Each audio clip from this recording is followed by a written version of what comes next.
Please stand.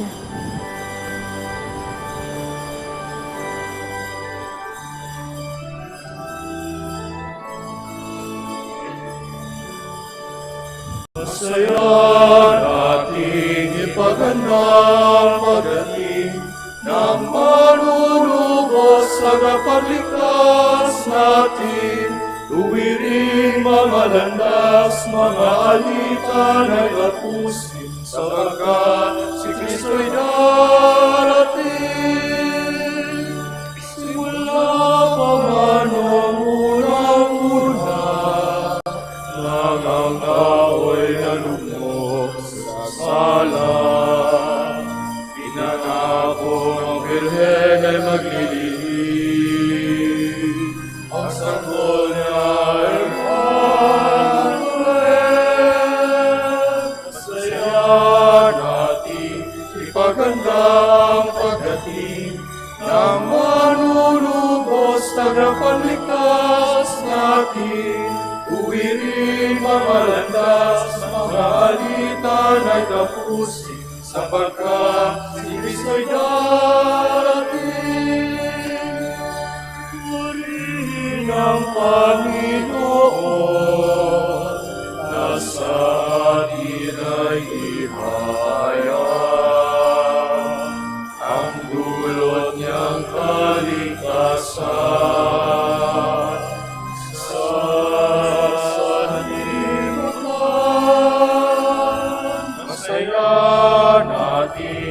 Ipagandang pagdating ng manunubos tagapagligtas natin. Tuwiring mga landas, mga alitan ay tapusin, sapagkat si Kristo'y darating. Mga landas, mga alitan ay tapusin, sapagkat si Kristo'y darating.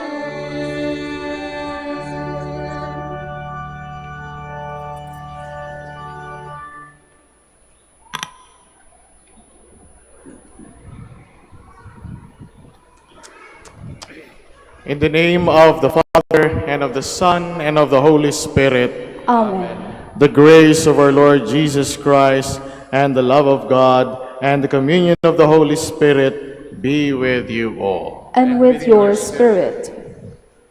Brothers and sisters, let us acknowledge our sins and so prepare ourselves to celebrate the sacred mysteries. I confess To Almighty God, and to you, my brothers and sisters, that I have greatly sinned in my thoughts and in my words, in what I have done and in what I have failed to do, through my fault, through my most grievous fault. Therefore I ask Blessed Mary, ever Virgin, all the angels and saints, and you, my brothers and sisters, to pray for me to the Lord our God. May the Almighty God have mercy on us, forgive us our sins, and bring us to everlasting life. Amen.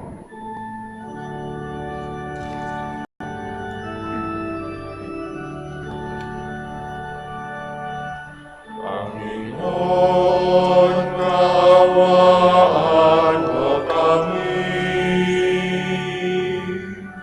Panginoon, kaawaan mo kami. O Kristo, Kristo,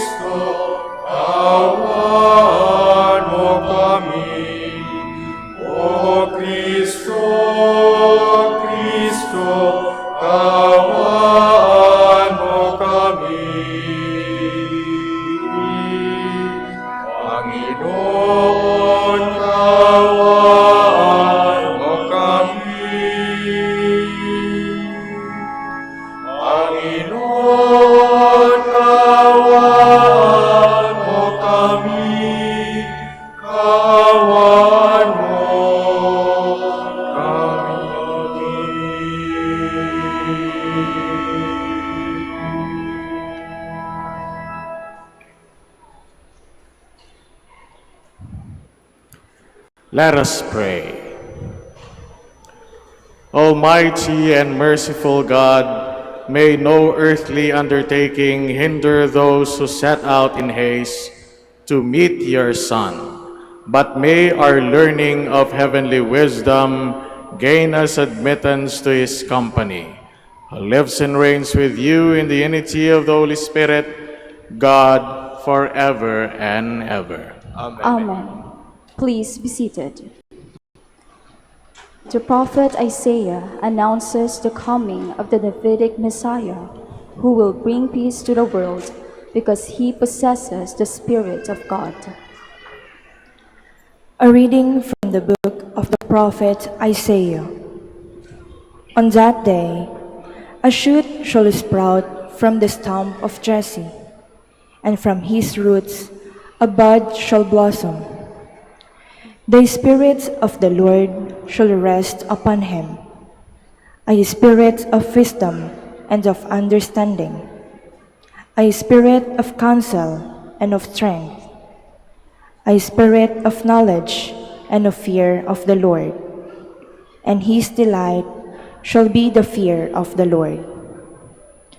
Not by appearance shall he judge, nor by hearsay shall he decide, but he shall judge the poor with justice, and decide aright for the land afflicted.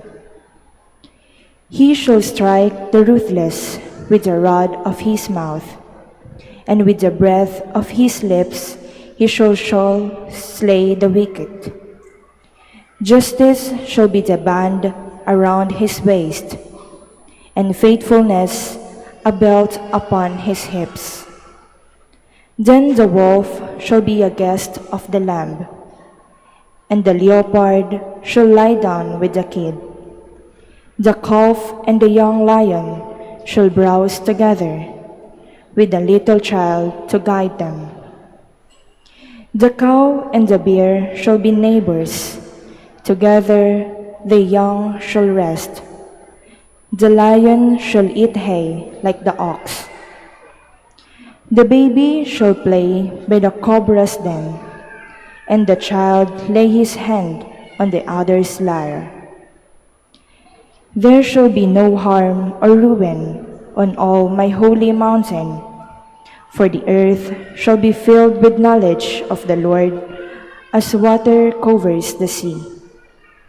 On that day, the root of Jesse, set up as a signal for the nations, the Gentiles shall seek out, for his dwelling shall be glorious.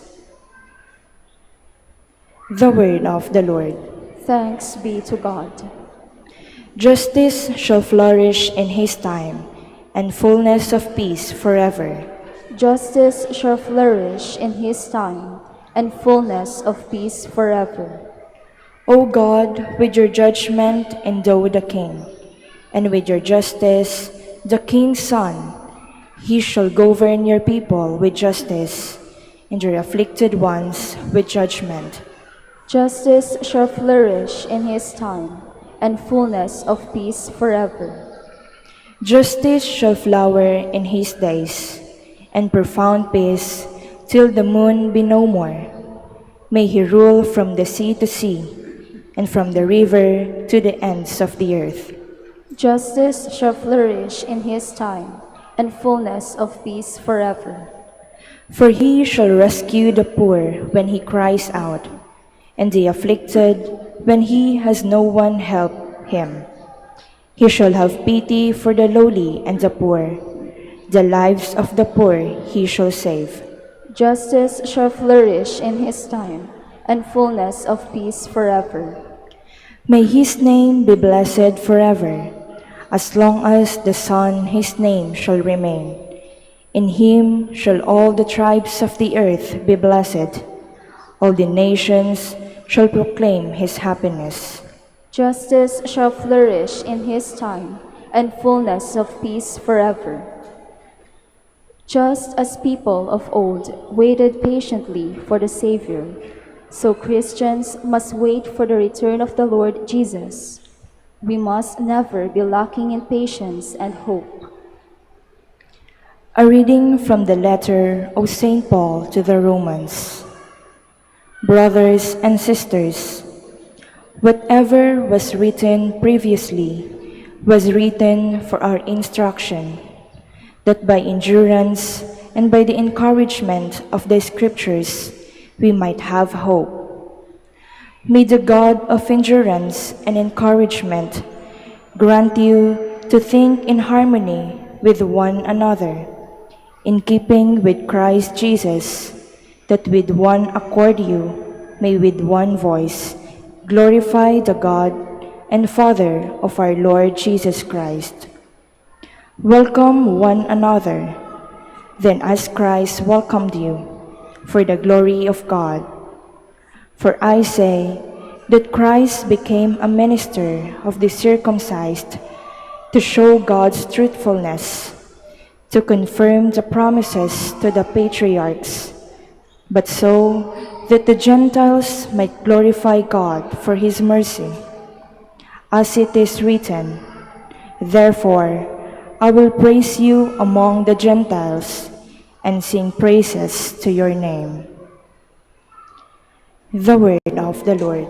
Thanks be to God. Please stand.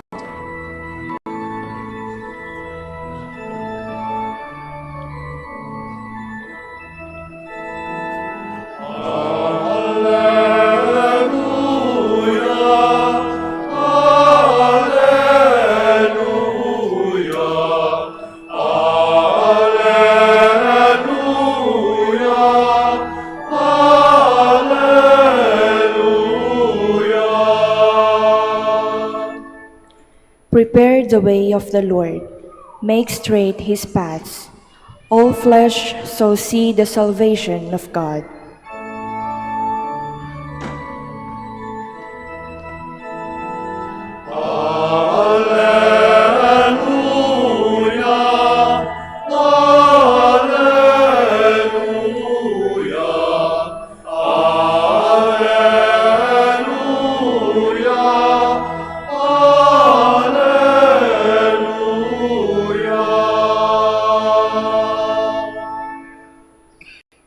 The Lord be with you. And with your spirit. A reading from the Holy Gospel according to Matthew. Glory to you, O Lord.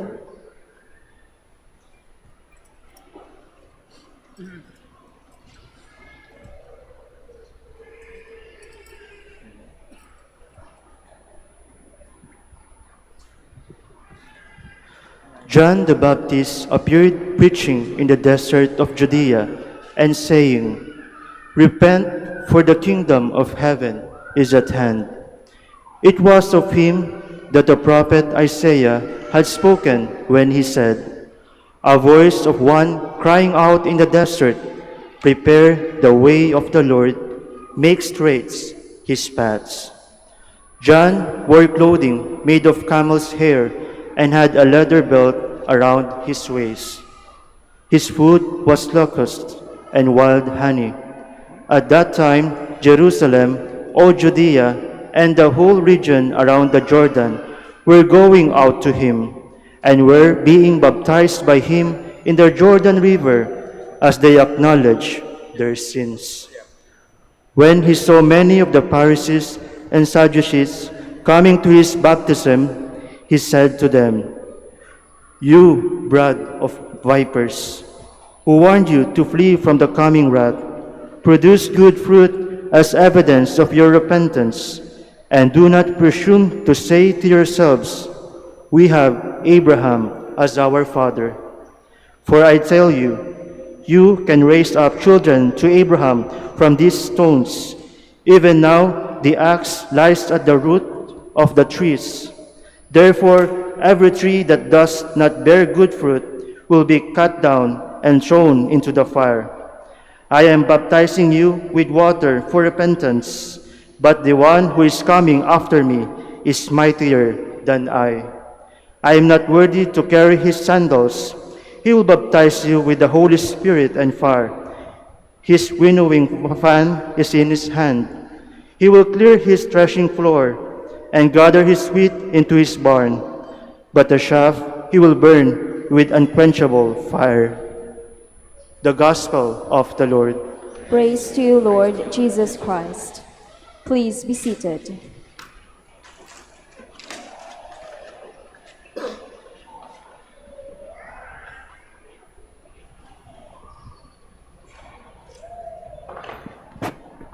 John the Baptist must have been familiar with the voice of God like the prophets of the Old Testament to recognize that God was the one calling him.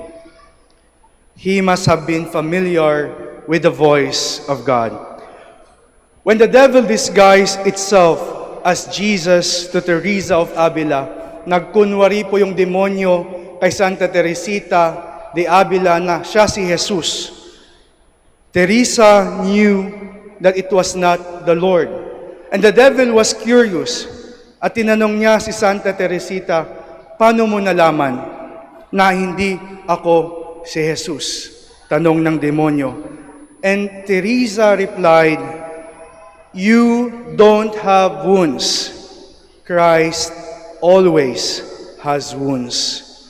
Without this familiarity with the voice of God, without this familiarity with the person of Jesus, we could easily be deceived and fail to follow Him truly. Without this familiarity with the voice of the Lord, we might not give it due attention. Isn't it, brothers and sisters, in our experiences, we understand another person's message effectively and clearly if we are familiar with Him. Nung isang araw, tinatanong ako nung classmate ko, paano malalaman nung sa kamag-anak mong kambal, which is which? Sabi ko, basta alam ko, lakad pa lang, kahit nakatalikod yan, alam ko na. Because I'm familiar with these people. We know their desires, their challenges, their history, to the extent that we could understand and recognize the unsaid, the hidden messages. Yung mag-asawa, yung si Mrs., kahit hindi nagsasalita, alam na ni Mr. na galit. Kaya magtatrabaho na agad. Because they are familiar with one another. At the wedding of Cana, the Blessed Mother, ang ating mahal na ina, for example, was so familiar with her son to perceive Jesus' hidden feelings and decisions. Even before she hears the approval of the Lord, kasi sa wedding feast of Cana, nawalan ng wine. Kaya the Blessed Mother went to Jesus and told him they don't have wine anymore. And the Lord told her, what is it to me, woman? And before she hears anything, sabi ng Blessed Mother sa mga servant, do whatever He tells you. Because she knew, she was so familiar with her son na alam niyang gagawin yon ng anak niya. Sisters and brothers, if we want to know our vocation, if we want to know our missions, if we want to know the message of God to our lives, we must be attentive and familiar with the voice of the Lord and know by heart and mind our vocation and our calling. At first, we need someone to help us know and understand the one calling us, like the story of the prophet Samuel, who needed the help of Eli. And Eli guided him to recognize and respond to the Lord's call. Go to sleep, and if you are called, reply, speak, Lord, for your servant is listening. Sa ating po mga deboto ng mahal na ina, Our Lady of the Rosary of Manaoag, andyan po ang mahal na ina, tumatawag sa atin, tinutulungan tayo upang sa gayon makilala natin, malaman natin ano ang kagustuhan ng Diyos. Kaya po tinatawag natin Our Lady of Manaoag galing sa tawag. Siya ay tumatawag sa atin. Tinutulungan tayo paano pumunta kay Kristo. And we are so happy na punong-puno po yung ating simbahan. Marami pong tao ang tumugon sa tawag ni Maria. Palakpakan po natin ang bawat isa.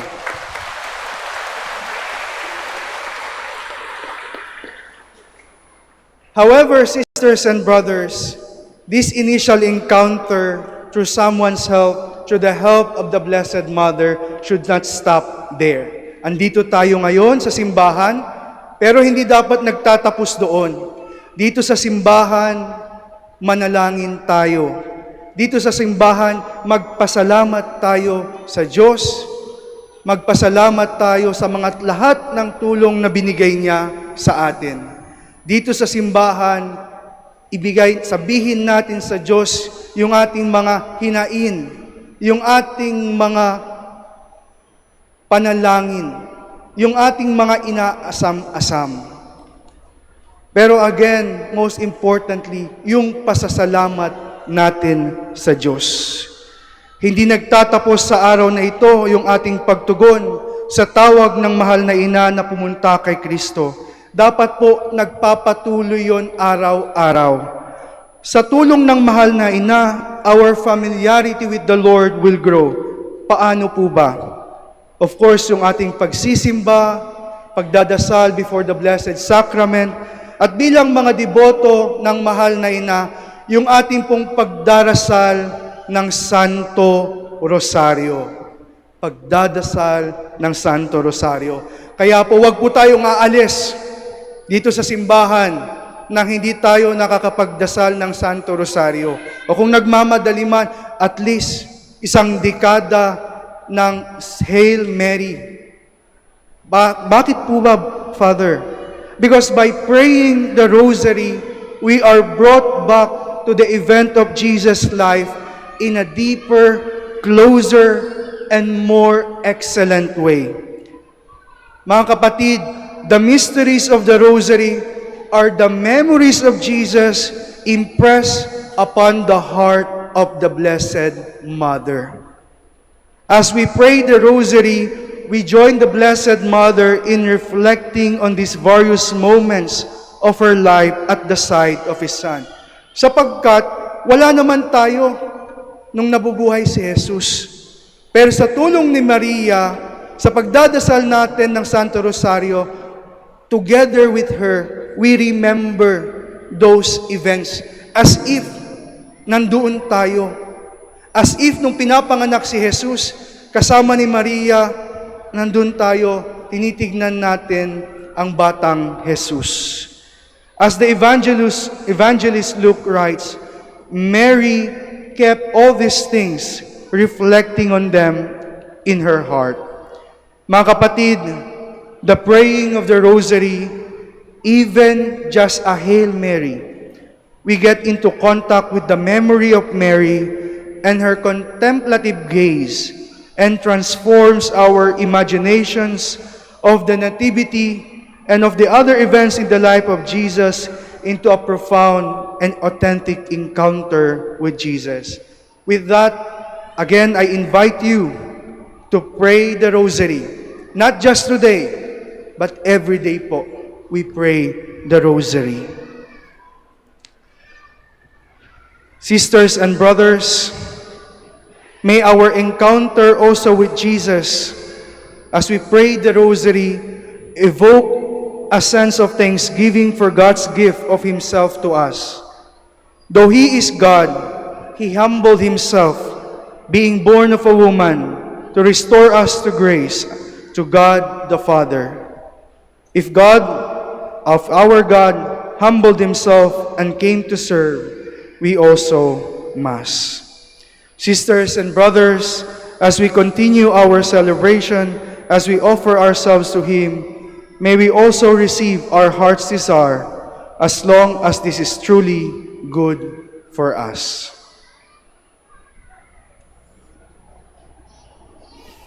Please all stand.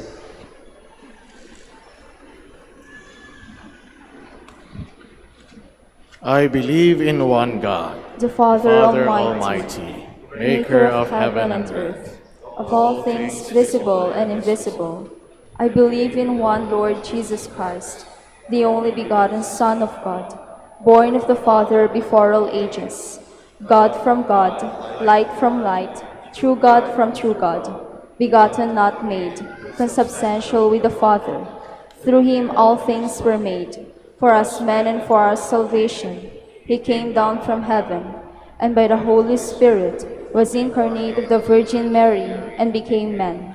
For our sake he was crucified under Pontius Pilate. He suffered death and was buried, and rose again on the third day in accordance with the Scriptures. He ascended into heaven and is seated at the right hand of the Father. He will come again in glory to judge the living and the dead, and his kingdom will have no end. I believe in the Holy Spirit, the Lord, the giver of life, who proceeds from the Father and the Son, who with the Father and the Son is adored and glorified, who has spoken through the prophets. I believe in one holy, Catholic, and Apostolic Church. I confess one baptism for the forgiveness of sins, and I look forward to the resurrection of the dead and the life of the world to come. Amen. Let us pray to the Father that he may move our hearts to repent, for the kingdom of heaven is at hand. May he help us prepare ourselves for his Son's coming with a spirit of humility, repentance, and confidence in his mercy. For every petition, we shall pray, Father, grant us repentant hearts. Father, grant us repentant hearts. For the Church, may Pope Leo, bishops, priests, deacons, and lay faithful prepare for the Savior's coming in the spirit of repentance and love. We pray. Father, grant us repentant hearts. For public servants, may they bear good fruit expected by the Lord through prompt and faithful service to their constituents and through their simple and honest living. We pray. Father, grant us repentant hearts. For all those who work for the promotion of peace and end of conflicts, may they draw inspiration in being called children of God. We pray. Father, grant us repentant hearts. For all of us gathered today, may we work out our salvation in humility and trust, relying on the grace of the Lord rather than in our own strength. We pray. Father, grant us repentant hearts. For our departed loved ones, may they enjoy eternal communion with angels and saints in heaven. We pray. Father, grant us repentant hearts. For the newly ordained priests, Father Mervyn and Father Mark Adrian, that they may grow in the likeness of the Good Shepherd in their priestly ministry, we pray. Father, grant us repentant hearts. For all deacons, especially Reverend Alexander, Reverend Jeffrey, Reverend Lawrence, and Reverend Vince, that they may grow in love and devotion to the Lord Jesus in the Scriptures, the Holy Eucharist, and their service to the poor, we pray. Father, grant us repentant hearts. For the devotees of Our Lady of the Rosary of Manaoag, for our personal intentions, we pray. Father, grant us repentant hearts. God our Father, move our hearts toward repentance, that we may become worthy recipients of your communion and salvation. We ask this through Christ our Lord. Amen. Amen. Please be seated.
Pray, brethren, that my sacrifice and yours may be acceptable to God, the Almighty Father. May the Lord accept the sacrifice at your hands for the praise and glory of his name, for our good and the good of all his holy church.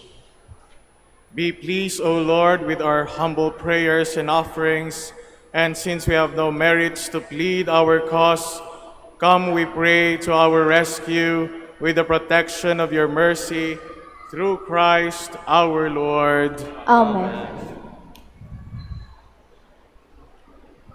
The Lord be with you. And with your spirit, Lift up your hearts. we lift them up to the Lord. Let us give thanks to the Lord our God. It is right and just. It is truly right and just, our duty and our salvation, always and everywhere to give you thanks, Lord, Holy Father, Almighty and eternal God, through Christ our Lord. For he assumed at his first coming the lowliness of human flesh, and so fulfilled the design you formed long ago, and opened for us the way to eternal salvation, that even when he comes again in glory and majesty, and all is at last made manifest, we who watch for that day may inherit the great promise, in which now we dare to hope. And so with the angels and archangels, with thrones and dominions, and with all the hosts and powers of heaven, we sing the hymn of your glory, as without end we acclaim.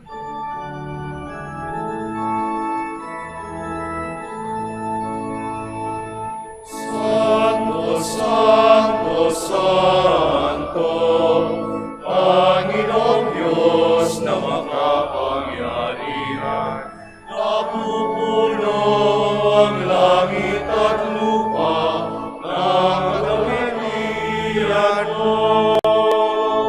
Osana, Osana sa kaitaasan, Osana, Osana sa itasan.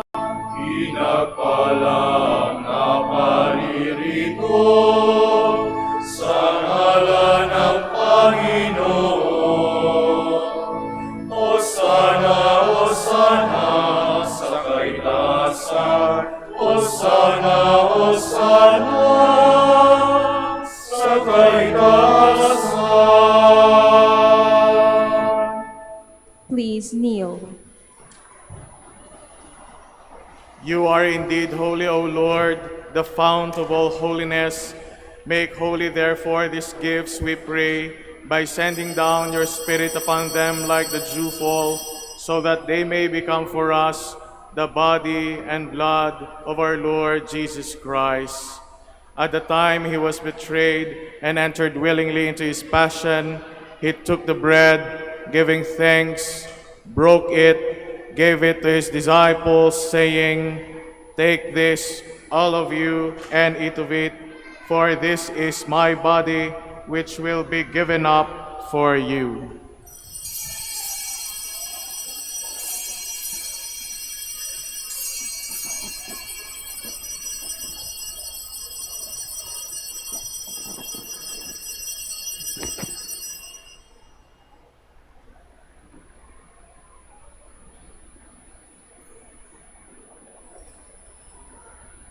In a similar way, when supper was ended, he took the chalice, and once more giving thanks, he gave it to his disciples, saying, "Take this, all of you, and drink from it, for this is the chalice of my blood, the blood of the new and eternal covenant, which will be poured out for you and for many for the forgiveness of sins. Do this in memory of me."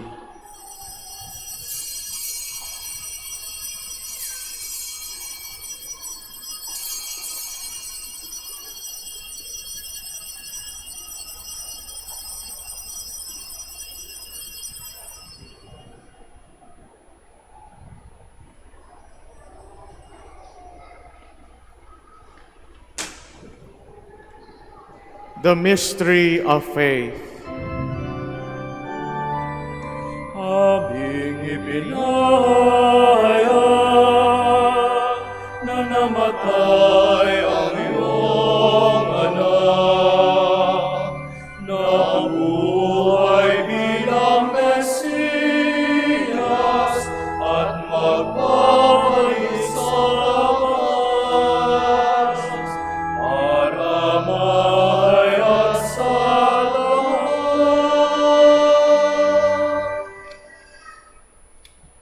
Therefore, as we celebrate the memorial of his death and resurrection, we offer you, Lord, the bread of life and the chalice of salvation, giving thanks that you have held us worthy to be in your presence and minister to you.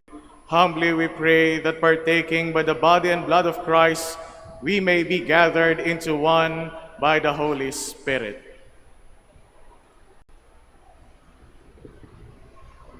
Remember, Lord, your church spread throughout the world, and bring her to the fullness of charity, together with Leo, our Pope, and Socrates, our Bishop, and all the clergy. Remember also our brothers and sisters who have fallen asleep in the hope of the resurrection, and all who have died in your mercy. Welcome them into the light of your face. Have mercy on us all, we pray, that with the Blessed Virgin Mary, Mother of God, with Blessed Joseph, her spouse, with the blessed apostles, with our Holy Father, Saint Dominic, Saint Lucy, Saint Peter Martyr, and all the saints who have pleased you throughout the ages, we may merit to be co-heirs to eternal life, and may praise and glorify you through your Son, Jesus Christ.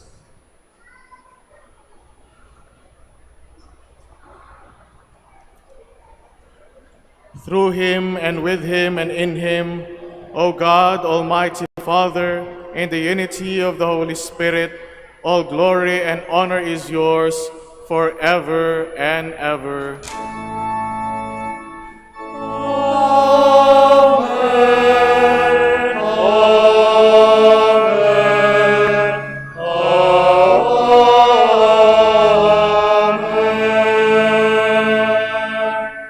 Please stand. At the Savior's command and formed by divine teaching, we dare to say,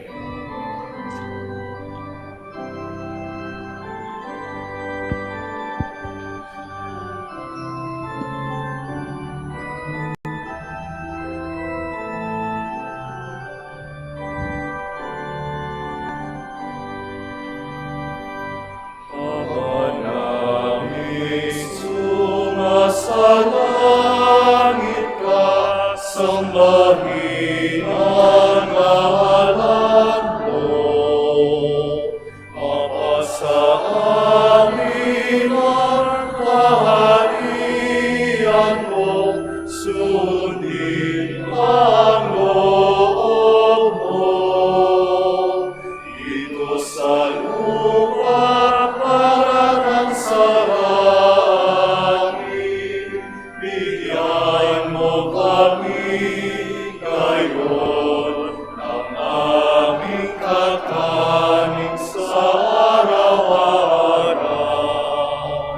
At patawarin mo ang aming mga sala para ng pagpapatawad namin sa nagkakasala sa amin.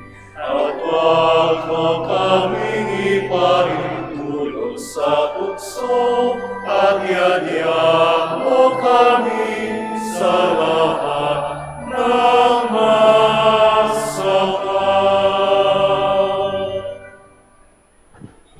deliver us, Lord, we pray, from every evil. Graciously grant peace in our days, that by the help of your mercy we may be always free from sin and safe from all distress, as we await the blessed hope and the coming of our Savior, Jesus Christ. Sapagkat sa'yo nagmumula ang kaharian at kapangyarihan at kaluwalhatian. Magpasawalang hanggan.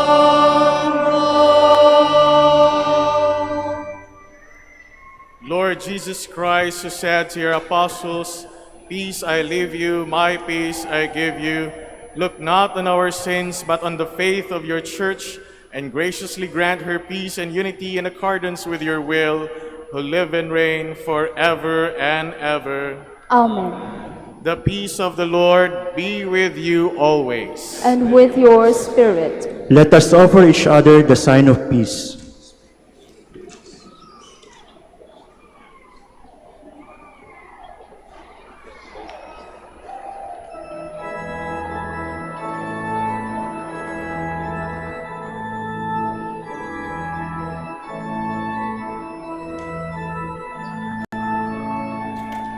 Cordero ng Diyos na nag-aalis ng mga kasalanan ng sanlibutan, maawa ka, maawa ka sa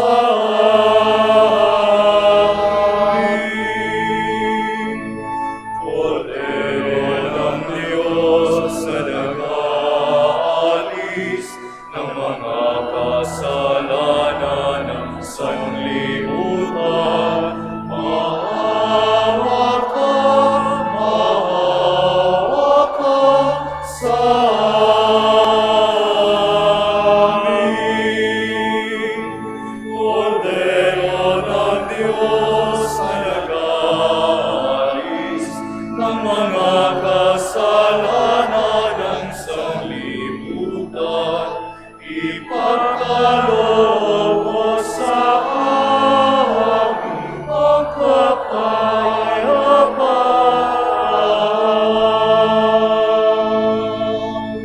Please kneel.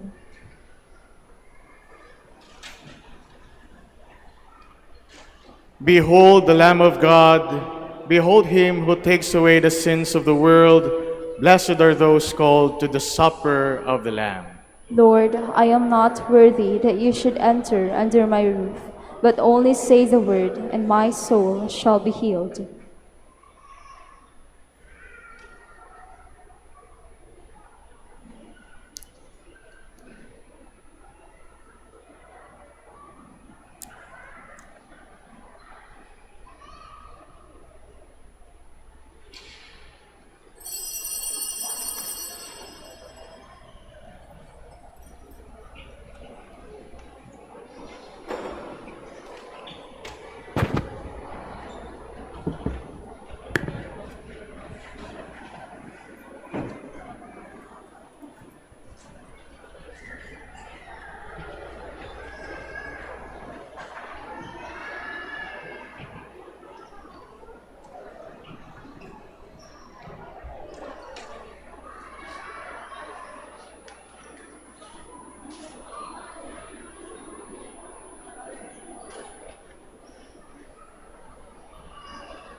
Sagipin mo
narito ka. Sagipin mo ang bayan, ikaw ang pag-asa. Gabay ng mga mahihirap. Panginoon, iligtas mo ang iyong bayan.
Ang tinapay ng buhay binasbasan, inatin inialay.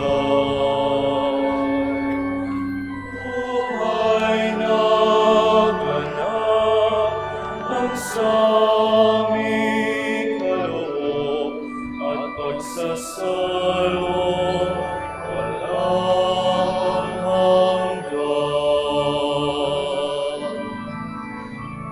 Sasan ang buhay namin, handog naway matulad sa pag-aalay mo. Buhay na laan ng lubos sa mundong sa pag-ibig ay kapos. Ikaw, Jesus, ang tinapay ng buhay binasbasan, inatin inialay. Buhay na ganap ang saming kaloob at pagsasalo walang hanggan.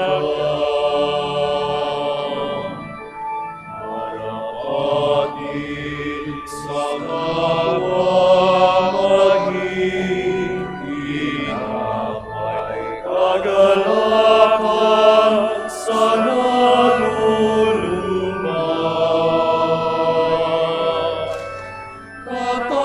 Katarungan sa naapi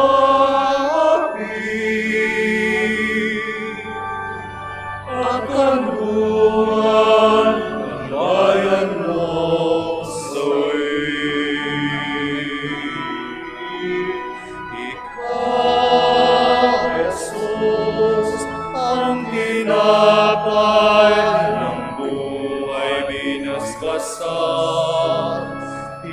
atin inialay. Buhay na naganap ang saming kaloob at pagsasawang walang hanggan. At pagsasawang walang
Please stand. Let us pray. Replenished by the food of spiritual nourishment, we humbly beseech you, O Lord, that through our partaking in this mystery, you may teach us to judge wisely the things of earth and hold firm to the things of heaven. Through Christ our Lord. Amen. Amen. Please all kneel for the prayer for the celebration of the centennial coronation of Our Lady of the Rosary of Manaoag. Almighty and loving God, we offer you our praise and gratitude as we celebrate the centennial anniversary of the canonical coronation of Our Lady of the Rosary of Manaoag. A century ago, she was canonically crowned in recognition of her unwavering maternal care and intercession, reminding us of her steadfast love and protection for all whom she calls and for all who call upon her. We honor Our Lady, Inan Maria, our Mother crowned in glory, who always leads us closer to you. Her unwavering faith encourages us to trust in your divine providence, and her profound humility calls us to walk the path of holiness in the footsteps of your only begotten Son and her beloved Son, Jesus, our Savior. On this sacred occasion, we pray for the grace to embrace her virtues, to find her guidance as a beacon of light in moments of trial, and to strengthen our devotion to her by nurturing profound hope as we journey together in faith. May this celebration deepen our bond as a people whom you have called in this blessed place of Manaoag, and renew our commitment to serve you and our neighbors with love and compassion. Through the intercession of Our Lady of the Rosary of Manaoag, the beloved protectress and patroness of the province of Pangasinan, may your lives be filled with your blessings, and may we always glorify you in our words and actions. We ask this in the name of your Son, Jesus Christ, who lives and reigns with you in the Holy Spirit, God, forever and ever. Amen. Our Lady of the Rosary of Manaoag, Pray for us. Please stand. before the final blessing, I would like to thank you for joining us in the celebration of this Holy Mass here in the Minor Basilica of Our Lady of the Rosary of Manaoag. Kung hindi nyo po na itatanong, ito rin po ay ang aming Thanksgiving Mass. Kaming mga bagong ordained na pari. Hindi pa po bilang sa kamay ang aming beses ng pagmimisa, kaya pagpasensyahan nyo na po kung ako'y dahan-dahan kanina. Opo, batang pari po kami ni Father Mark, kasama ko po ngayon.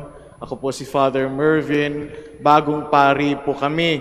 Ako po rin ay bagong pari, di lang po halata, no?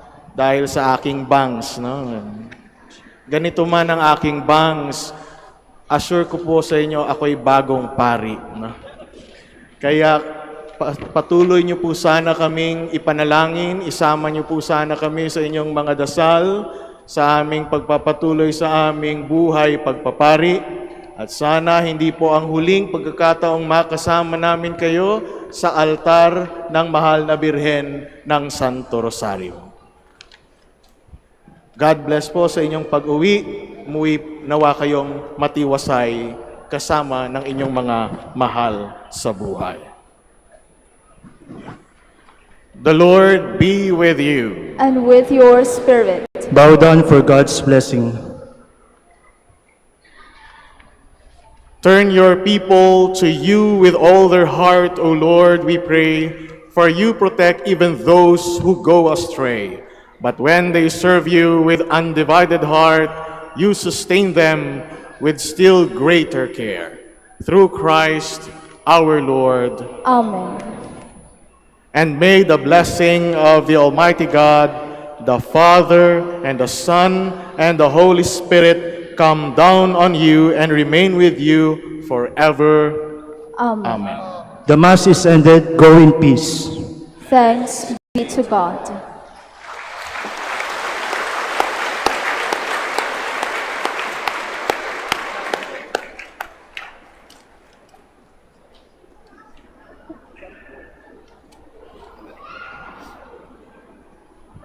Tayo po ngayon ay bibindisyonan po natin ang ating mga minamahal na may sakit at pati na rin maya-maya rin ay ang blessing ng mga rosaries na inyong mga hawak ngayon at ibang mga religious articles.